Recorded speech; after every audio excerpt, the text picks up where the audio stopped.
Pemirsa, kabar mengejutkan datang dari pelaksanaan Pesta Demokrasi Pemilihan Presiden Amerika Serikat di tahun 2024 ini. Ya, calon presiden dari Partai Demokrat Joe Biden memutuskan mundur sebagai calon petahana dalam Pilpres dan mendukung Wakil Presiden Kamala Harris sebagai pengganti. Proses pemilihan presiden dan wakil presiden di Amerika Serikat pada tahun 2024 ini diwarnai sejumlah insiden yang menarik perhatian dunia. Calon presiden dari Partai Republik Donald Trump hampir menjadi korban penembakan saat berpidato di Pennsylvania. Berikutnya, calon presiden dari Demokrat Joe Biden mengalami gejala COVID-19 saat berkampanye di Nevada dan memilih untuk memulihkan diri di rumah di Rehoboth Beach, Delaware. Terbaru, Joe Biden yang saat ini masih menjabat sebagai Presiden Amerika Serikat memutuskan untuk mundur sebagai calon petahana dalam Pesta Demokrasi Pemilihan Presiden Amerika tahun 2024 ini. Sebagai gantinya, Joe Biden memilih untuk mendukung Wakil Presiden Kamala Harris untuk maju sebagai calon presiden dari Partai Demokrat. Dengan demikian, untuk saat ini mantan Presiden Amerika Serikat Donald Trump dipastikan bisa menjadi salah satu calon kuat yang berpotensi memenangi pemilihan Presiden Amerika Serikat ke-60 tahun 2024 yang akan diselenggarakan pada 5 November 2024 mendatang. Lantas, strategi apa yang harus disiapkan pemerintah dan pelaku usaha di tanah air dalam menyikapi kondisi pelaksanaan Pilpres di negeri Paman Sam? Simak pembahasannya sesaat lagi. Ya, pemirsa, untuk membahas tema menarik kali ini kita sudah tersambung melalui Zoom bersama dengan Profesor Telisa Aulia Valianti, Guru Besar Fakultas Ekonomi dan Bisnis Universitas Indonesia. Selamat pagi, Prof. Telisa. Ya, selamat pagi Mas Pras dan seluruh pemirsa. Baik, terima kasih atas waktunya dan sudah ada Ibu Hardini Puspasari, Wakomtab Pengembangan Usaha Daerah Kadin Indonesia. Selamat pagi, Bu Hardini. Selamat pagi Mas Pras dan seluruh pemirsa di Indonesia dan salam hormat untuk Profesor Telisa. Baik, pagi Bu. Terima kasih juga atas waktu yang disempatkan. Menarik nih, langsung saja kita akan review dari Prof. Telisa terkait dengan kondisi yang tengah terjadi di Amerika Serikat. Anda melihat bagaimana dengan pasca Presiden Joe Biden akhirnya mundur nih dari bursa Pilpres di tahun 2024. Lantas apa yang tengah terjadi sebenarnya di Amerika Serikat? Ya, memang tidak mudah ya, karena pemilu Amerika Serikat ini kan pastinya berpengaruh ke seluruh dunia ya. Semua mata dunia memandang karena Amerika Serikat itu kan masih sebagai negara adidaya nomor 1 yang kemudian dia akan mempengaruhi arah-arah kebijakan, khususnya juga kalau dari sisi saya, dari sisi kebijakan ekonomi tentunya sebagai pengamat ekonomi ya. Jadi karena akan ada perbedaan yang berbeda. Jadi Amerika itu kan kalau misalkan kita lihat yang satu Partai Republik, yang satu Partai Demokrat itu masing-masing punya paradigma ekonominya sendiri gitu ya. Yang satu naikin pajak, yang satu nurunin pajak gitu. Jadi dan kemudian terkait dengan suku bunga nanti akan berpengaruh. Jadi nanti pasar saham pun akan merespon ya biasanya, karena saya juga di capital market tentunya pengamat ya. Jadi kan bagaimana dari sisi capital market juga merespon. Nah, kalau kita lihat belakangan responnya ini sebenarnya market tuh udah price in ya bahwa kemungkinan besar yang akan menang Trump, karena dari hasil survei itu kan memang Donald Trump ini lebih unggul dibandingkan dengan Joe Biden gitu. Nah, untuk Kamala Harris itu perlu dilihat lagi nanti kan setelah Joe Biden memang. Jadi artinya bahwa Amerika Serikat sendiri sedang mengalami pergolakan dari sisi politiknya ya, dan nanti akan mempengaruhi arah kebijakan ekonomi dunia nantinya seperti itu. Jadi saya melihat dari kacamata bahwa apa yang terjadi di Amerika Serikat itu juga menjadi concern dari para pelaku ekonomi di seluruh dunia gitu. Itu sih kalau dari secara umum dulu ya, general overview. Baik, nah dari pelaku usaha begitu, Kadin Indonesia melihat apa yang bisa kita cermati dengan pergolakan yang terjadi tadi, sampaikan ada politik, kemudian nanti berdampak yang dikhawatirkan terkait dengan kebijakan Amerika Serikat ke depan. Ya, Mas Pras sih sangat menarik sekali sih apa yang terjadi dengan di Amerika saat ini, karena memang kemunduran Biden itu nggak diprediksi ya. Tapi drama-drama yang membuat akhirnya menarik untuk disimak, dan tentunya kita harus mempunyai strategi khusus. Jadi kalau tadi saya sepakat dengan yang disampaikan Profesor, saya hanya menambahi bahwa memang kita sudah mengetahui untuk calon presiden Amerika ini, kalau perempuan ini memang dalam sejarahnya ini belum pernah ada ya. Ada juga dulu Victoria 1872, habis itu Hillary Clinton yang masuk di Wapres juga Kamala Harris. Nah, memang kalau dilihat dari sisi popularitas, Kamala Harris tentunya masih jauh di bawah Donald Trump. Apapun itu, dengan apa yang terjadi nanti ini sangat menarik, karena memang saat ini pasar global domestik maupun global itu memang terpengaruh dengan kebijakan yang ada di Amerika juga salah satunya. Setiap ada pemilihan election itu pasti membawa impact terhadap ekonomi global maupun lokal di negara masing-masing. Tapi kalau Amerika ini memang luar biasa, pasti mempunyai impact yang sangat luar biasa, nggak hanya buat Amerika tapi buat Indonesia. Betul. Tapi apapun itu kalau nanti ke depan Trump sepertinya pasar ini memang menunggu-nunggu ya. Tapi tergantung pasar mana yang lihat. Kalau misalnya itu pasar modal, dan saya ngelihat IHSG pasti akan berpengaruh menjadi baik misalnya nanti Trump terpilih, karena Trump pernah menurunkan inflasi sampai 2% waktu ketika beliau menjabat menjadi presiden, Mas Pras.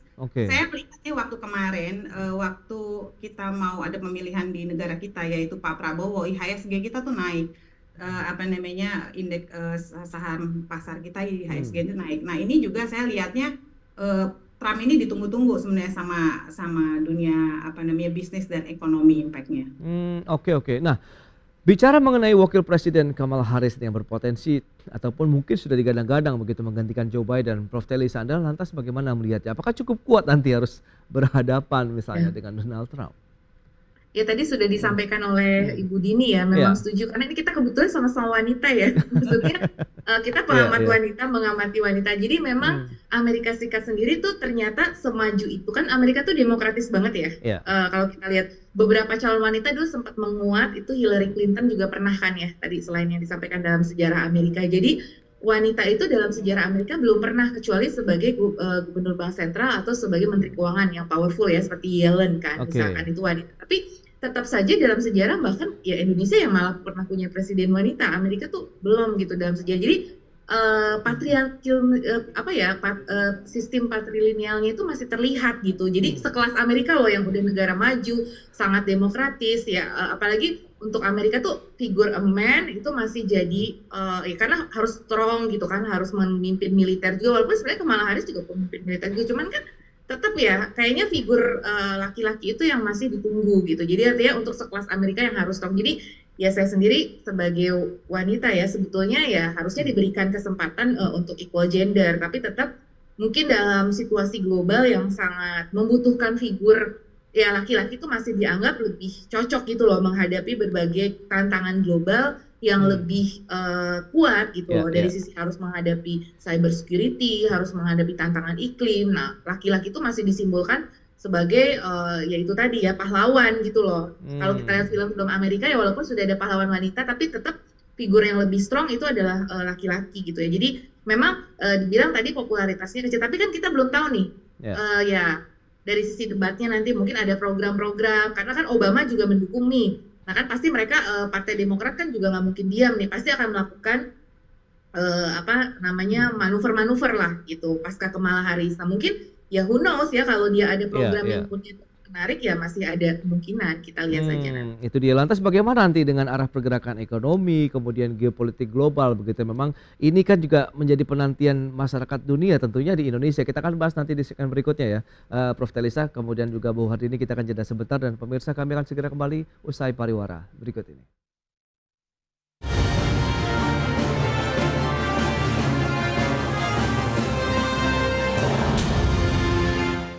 Baik pemirsa, terima kasih Anda masih bergabung bersama kami dan kita akan kembali berbincang dengan wanita-wanita kuat Indonesia ini yang tadi masih berharap ada potensi bahwa Presiden Amerika Serikat berpeluang ya dipimpin oleh seorang wanita, Kamala Harris. Tapi tantangannya, Prof. Telisa, bagaimana Anda melihat seberapa besar, seberapa kuat perjuangan yang harus dilakukan sementara elektabilitas dari Donald Trump pasca penembakan justru sedang merangkak naik ini?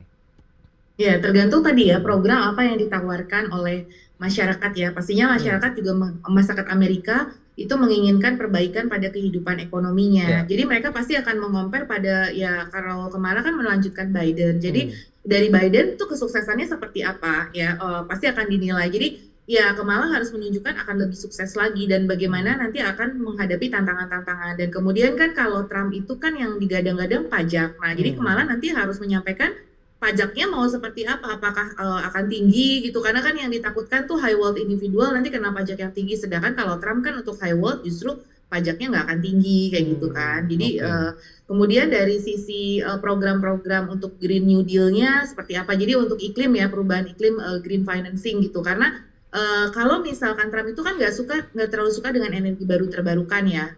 Dia tidak cocok dengan Paris Agreement nah sedangkan dunia sekarang trennya ke arah sana. Mungkin Kamala juga bisa meminta dukungan dari dunia lah. Artinya dari sisi dunia dia lebih pro gitu. Dan kepada China itu juga lebih nggak terlalu keras gitu misalkan kan dari sisi perang dagangnya dan sebagainya. Tapi bagaimana juga akan create jobs. Nah, Joe Biden itu cukup bagus dalam sejarah catatan create jobs-nya gitu. Nah, itu yang penting buat warga Amerika juga adalah jobs. Nah, Trump bagaimana nanti cuman tadi ya popularitas Trump itu masalahnya unggul juga di digitalnya sih ya. Dia di medsos tuh kuat gitu loh. Karena kan sekarang era medsos ya, pengalaman pemilu di berbagai negara medsos itu ternyata sangat berperan. Nah, apakah Kamala juga bisa mengimbangi nih dari sisi medsos gitu? Trump itu unggul di medsosnya, ya, itu mungkin sih. Baik, nah dari pelaku usaha Anda melihat bagaimana? Tadi kalau misalnya Trump berpotensi diterima kembali ke pasar, tapi bagaimana dengan kebijakan perang dagang juga yang sempat menghangati era Trump? Kemudian apakah ini akan berlanjut atau bagaimana?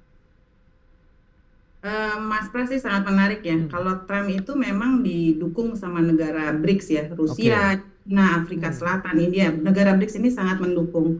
Saya lihatnya kalau ada perang dagang, ya itu pasti akan terjadi perang dagang dan sebelumnya juga udah terjadi. Yang paling penting itu buat Indonesia kita memperkuat yang ada di sini. Pertama kita harus sektor-sektor komoditi kita harus diperkuat. Nah ini bagaimana pastinya untuk meningkatkan ekspor ya, dari masalah sawit kita sampai komoditi lainnya. Tentunya Indonesia tuh potensinya udah pernah kita bahas ya. Kita tuh punya yang namanya emas hitam, emas hijau, emas biru, emas kuning gitu ya. Nah, ini yang kekuatan yang harus kita bangun, mau di luar pada ribut, di luar mau pada heboh, tapi kalau kitanya kuat, kita tetap establish. Kita harus bersyukur loh, Indonesia kita udah melalui kemarin krisis 98 kita baik-baik aja. Ternyata sektor UMKM kita sebagai backbone ekonomi. Terus kemarin COVID kita juga fine-fine aja. Ada ribut-ribut perdagangan Cina, iya ada impact sedikit tapi kan. Nah ini yang terbukti bahwa kinerja pemerintah tentunya harus lebih diperkuat lagi dan tentunya fasilitas-fasilitas misalnya suku bunga direndahkan, free tax-nya itu dari pemerintah lebih ditingkatkan lagi. Tapi kemarin saya mengucapkan luar biasa kepada BKPM bagaimana mengurus master list itu dengan sangat cepat dan memang memberikan kinerja yang sangat luar biasa. Kemarin saya ngurus sendiri, turun sendiri dan cepat terlaksana. Ini bravo juga buat BKPM. Baik, tapi kalau kita lihat misalnya memang kita bisa menangkap potensi dari perang dagang kalau memang ini akan terus terjadi. Lantas bagaimana dengan posisi Indonesia? Selama itu banyak juga industri yang mengeluhkan bahkan harus gulung tikar untuk menahan serbuan produk-produk dari luar negeri justru yang masuk ke Indonesia, yang menjadikan Indonesia sebagai pasar mereka karena pasar mereka juga banyak yang di-ban, ada penerapan BMAD yang masuk tinggi dan lain-lain. Bu Hartini. Iya, jadi memang ini saya kebetulan saya membuat satu komparasi ya antara Cina dan Indonesia. Memang di Cina ini sangat luar biasa. Pemerintah itu betul-betul memprotek daripada masalah perkembangan digitalisasi untuk masyarakatnya. Dan di sana itu merek Cina itu untuk kendaraan itu udah seperti yang paling terbaik. Yang lain tuh yang merek-merek yang kita sebut mobil-mobil mewah itu malah di Cina tuh seperti biasa-biasa aja. Memang saya melihatnya jangan sampai kita tuh Indonesia itu hanya cuma jadi target market pasar aja. Nah ini kita harus membangun industri yang mana memang saya lihat pemerintah sudah mulai menggerakkan melalui hilirisasi dan banyaknya kawasan-kawasan zona ekonomi khusus industri ke depan. Nah saya berharapnya mungkin kalau nanti dengan kemenangan Trump, karena Trump ini bagus ya untuk foreign direct investment karena pasar global keuangan itu kayak contohnya JP Morgan dan yang lain-lainnya itu memang banyak dari Amerika. Saya berharapnya sih nanti bisa masuk ke Indonesia untuk meningkatkan foreign direct investment. Baik. Nah, Prof. Telisa, lantas apa yang harus dilakukan kalau memang Indonesia ya harus bersiap begitu tadi, tidak hanya menjadi pasar, tidak hanya menjadi target market saja, tapi kita bisa menjadi tuan rumah di negeri sendiri, Bu. Prof. Telisa, silakan. Ya, kalau Ya. saya sih utama tuh dari sisi tata kelola dulu ya, bahwa kan kita pengen tuh investasi katanya masuk. Misal nanti Trump yang menang, kemudian ada perang dagang lagi. Biasanya kan perusahaan-perusahaan yang tadinya di China, itu perusahaan Amerika yang tadinya di China bisa aja ke Indonesia. Tapi coba Oke. kita lihat beberapa kali sejarah Elon Musk dengan Tesla dan sebagainya, jadi nggak di Indonesia.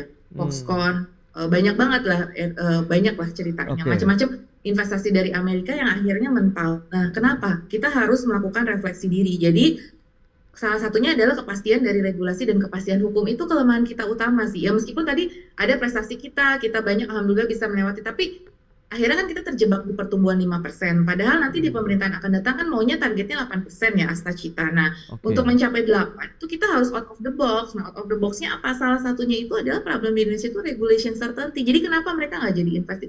Ya walaupun nggak semua ya, artinya cuma kita sering dengar investasi-investasi besar dari Amerika itu ataupun dari negara-negara maju lainnya itu tidak jadi gara-gara ketidakpastian hukum di Indonesia itu loh dan tata kelolanya. Jadi ya walaupun kita udah UJK ya, tapi UJK itu ya belum signifikan untuk mengurangi korupsi dan lain sebagainya. Mereka kan takut gitu dengan regulation certainty di Indonesia. Jadi pasca nanti transisi kepemimpinan, seperti itu harapannya pemimpin yang akan datang bisa lebih baik lagi dari sisi tata kelola dan dari sisi tadi kepastian berusaha. Kita ada cerita tuh Permendak berubah 6 kali dalam waktu. Iya.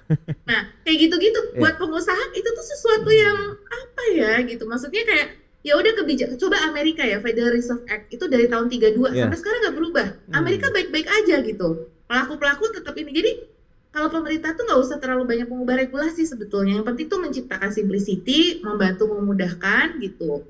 Nah, jadi wasit yang baik aja gitu loh pemerintah itu. Jangan jadi players juga. Nah, sekarang kan banyak cerita ya, saya sebagai pengamat ya, maksudnya tentu ini perlu butuh riset lebih lanjut, disclaimer saya, tapi ada indikasi bahwa wasit bermain jadi players. Nah, itu kan yang juga untuk pelaku usaha nggak kondusif gitu. Nah, harus kita ciptakan lah iklim itu. Karena tadi seperti disampaikan Bu Dini, peluang kita itu banyak sekali gitu. Jadi kita belum bisa lebih dari 5% karena terjebak di dalam isu-isu ini. Mungkin kalau kita udah bisa menyelesaikan bottleneck itu, kita bisa growing lebih 8% dan masyarakat kita lebih sejahtera lagi, ketimpangannya juga dibetulin ya, artinya bahwa ini lebih bisa memberikan akses, terdistribusi, kita bicara distribusi juga, bahwa bukan cuma kelompok-kelompok tertentu yang mendapatkan manfaat, tapi juga harus ada tadi backbone UMKM itu bukan sekedar jargon, tapi memang ada distribusinya gitu, karena kan belakangan ketimpangan juga meningkat. Nah, kalau ketimpangan meningkat ya kesejahteraan pembangunan itu juga tidak dirasakan oleh semua lapisan masyarakat seperti itu. Baik, baik. Nah, Bu Hardini, lantas bagaimana Anda melihat proyeksi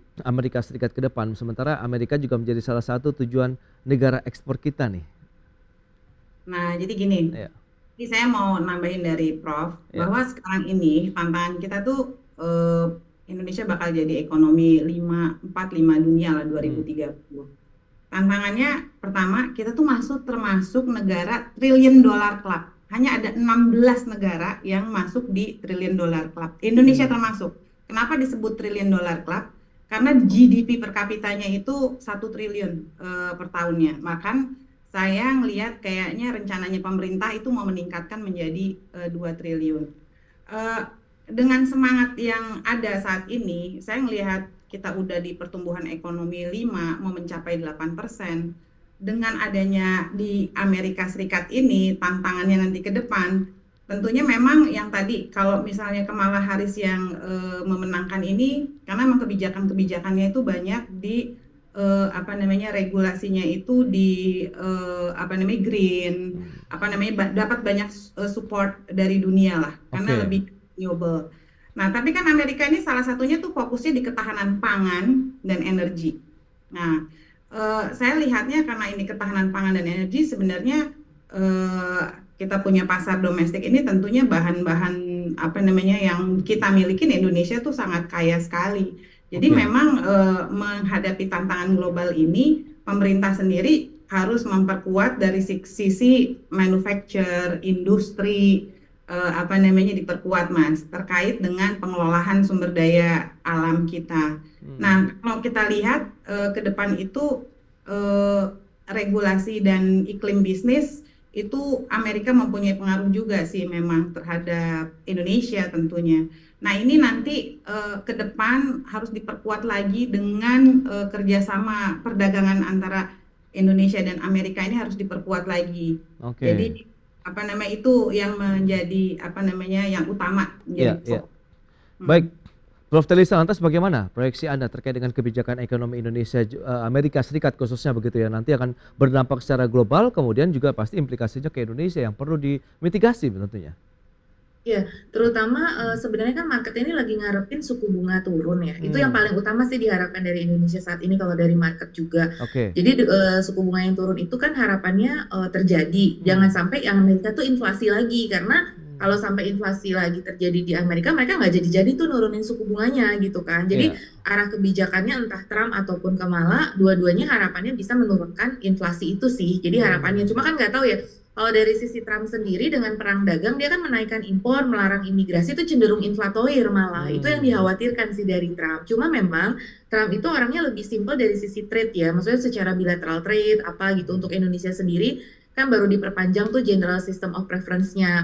Kalau Trump kan nggak suka multilateral yang kayak Trans-Pacific Partnership. Katanya kan ada TPP jilid 2 ya. Kan Biden menghidupkan kembali TPP gitu kan. Nah, jadinya itu secara perdagangan sebetulnya kita memang harus lebih ke bilateral sih. Jadi menyelesaikan berbagai potensi-potensi perdagangan dengan Amerika dari sisi bilateral itu yang harus kita dorong seperti itu. Dan kemudian tadi arah kebijakan green kita gimana kalau seandainya Trump yang jadi, dia kan nggak suka dengan energi baru terbarukan, nggak terlalu. Nah, kita masih tetap mau on track dengan energi baru terbarukan atau enggak, kita konsisten gitu. Itu yang harus dimitigasi sih paling utama juga gitu. Dan tadi mungkin disclaimer saya terkait dengan government, sometimes ada indikasi di beberapa sektor ya menjadi mitigasi, itu juga harus diperhatikan.